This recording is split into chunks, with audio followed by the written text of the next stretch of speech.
Good morning all of you. So here is today's the Hindu newspaper news analysis. और अगर आपको इस lecture की पीडीएफ चाहिए तो आप टेलीग्राम से जाके डाउनलोड कर सकते हैं। इसके अलावा जो द हिंदू का आज का जो डाटा पॉइंट है वो भी आपको टेलीग्राम पे मिल जाएगा, सो आप उसको डाउनलोड कर सकते हैं। So let's start. तो जो फर्स्ट न्यूज है वो बात करती है जो प्रेसिडेंट रामनाथ कोविंद रामानुजाचार्य की जो स्टेचू है वो अनवेल की गई है, जो कि गोल्ड की बनी हुई है। जो रामानुजाचार्य है वो एक तमिल फिलोसोफर है जो कि रिलेटेड है भक्ति मूवमेंट से, तो ये ध्यान रखिएगा। इसके अलावा जो इनके गुरु है वो है यादव प्रकाश, तो ये ध्यान रखिएगा इनके गुरु का नाम, क्योंकि अभी इनकी स्टेचू अनवेल की गई है तो ये अभी न्यूज में आ गए हैं, तो इसका जो स्टैटिक पोर्शन है वो आप ध्यान रखिएगा। जो नेक्स्ट न्यूज़ है वो बात करती है डिलिमिटेशन कमीशन के बारे में। तो जो जम्मू और कश्मीर है उसके लिए जो डिलिमिटेशन कमीशन बनाया गया है उसको हेड किया गया है जस्टिस रंजना प्रकाश देसाई के द्वारा, तो ये ध्यान रखिएगा। ये अभी न्यूज़ में है तो इसके बारे में क्वेश्चन बन सकता है। जो नेक्स्ट न्यूज़ है वो बात करती है यूक्रेन के बारे में। तो इसमें बोला गया है कि जो यूक्रेन है वो अपने एयर स्पेस ओपन रखने वाला है फॉर इंटरनेशनल ट्रेवल, तो ये ध्यान रखिएगा। इसके अलावा जो यूक्रेन की जो लोकेशन है वो हम देख लेते हैं। तो ये है यूक्रेन जो कि बॉर्डर टच करता है रसिया के साथ में, बेलारूस के साथ में, पोलैंड के साथ में, स्लोवाकिया के साथ में, हंगरी के साथ में, रोमानिया के साथ में एंड मोल्डोवा के साथ में। ये है क्रीमिया जो कि एक डिस्प्यूट का मैटर रहता है रसिया और यूक्रेन के बीच में, तो ये ध्यान रखिएगा। इससे रिलेटेड जो इम्पोर्टेंट जो ऑर्गेनाइजेशन है वो है नाटो, जिसे बोला जाता है नॉर्थ अटलांटिक ट्रीटी ऑर्गेनाइजेशन, जिसे बनाया गया था 1949 में, तो ये ध्यान रखिएगा।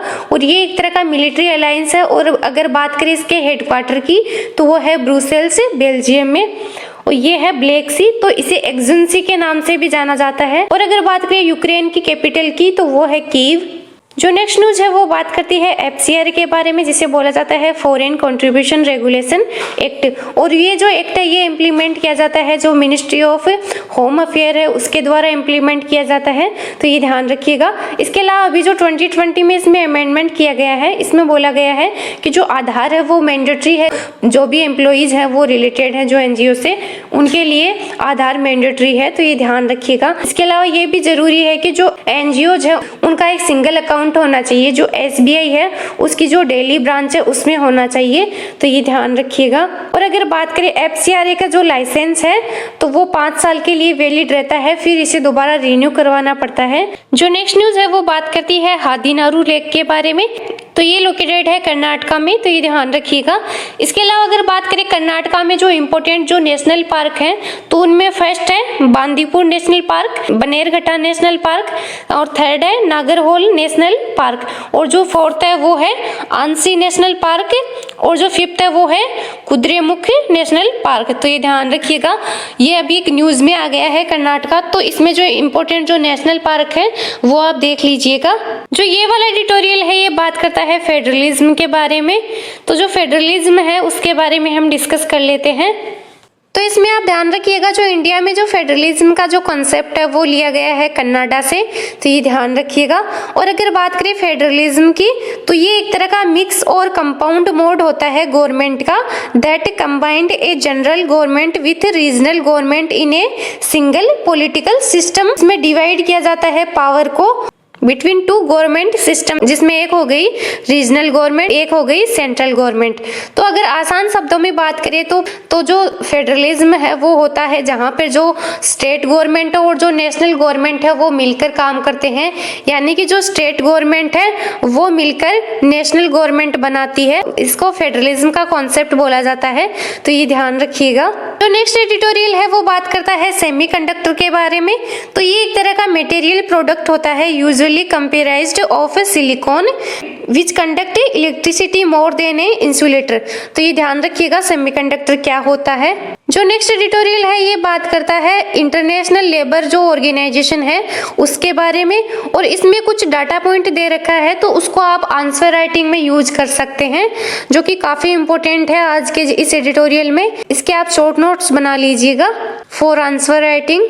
तो जो इंटरनेशनल लेबर ऑर्गेनाइजेशन है वो एक तरह की यूएन एजेंसी है जो कि मैंडेट करती है is to advance social and economic justice through setting international labour standard, और इसे फाउंड किया गया था अक्टूबर 1919 में, तो ये ध्यान रखिएगा। और ये फर्स्ट और ओल्डेस्ट स्पेशलाइज्ड एजेंसी है यूएन की। तो ये क्वेश्चन बन सकता है आपसे कि जो फर्स्ट और ओल्डेस्ट स्पेशलाइज्ड एजेंसी कौन सी है यूएन की, तो वो है इंटरनेशनल लेबर ऑर्गेनाइजेशन। तो नेक्स्ट एडिटोरियल है, ये एक तरह का पॉलिटिकल एडिटोरियल है, तो इसको आप स्किप कर सकते हैं, एग्जाम के पॉइंट ऑफ व्यू से कुछ इंपॉर्टेंट नहीं दे रखा है। जो ये वाला एडिटोरियल है ये बात करता है जो 8 कोर इंडस्ट्रीज है इंडिया की, तो उसके बारे में है, और जो जीएसटी कलेक्शन है उसके बारे में बात करता है। तो जो 8 कोर इंडस्ट्रीज है इंडिया की उसके बारे में हम देख लेते हैं। तो इनमें है coal, crude oil, natural gas, refinery product, fertiliser, steel, cement and electricity.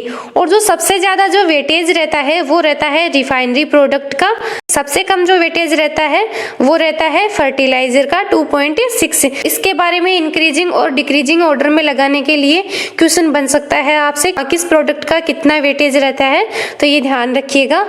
जो ये वाला एडिटोरियल है ये बात करता है क्वोड के बारे में। तो जो न्यू क्वोड बना है उसमें ध्यान रखिएगा कौन कौन सी कंट्रीज हैं, तो वो है India, Israel, UAE and US, तो ये ध्यान रखिएगा। और अगर बात करें जो ओल्ड क्वोड है तो उसके बारे में हम देख लेते हैं। तो इसमें है India, Australia, Japan and USA, इसमें आप डिफरेंस ध्यान रखिएगा। सो आज का लेक्चर यहीं कंप्लीट करते हैं। वीडियो अच्छी लगी तो लाइक कीजिएगा, शेयर कीजिएगा और चैनल को सब्सक्राइब कीजिएगा।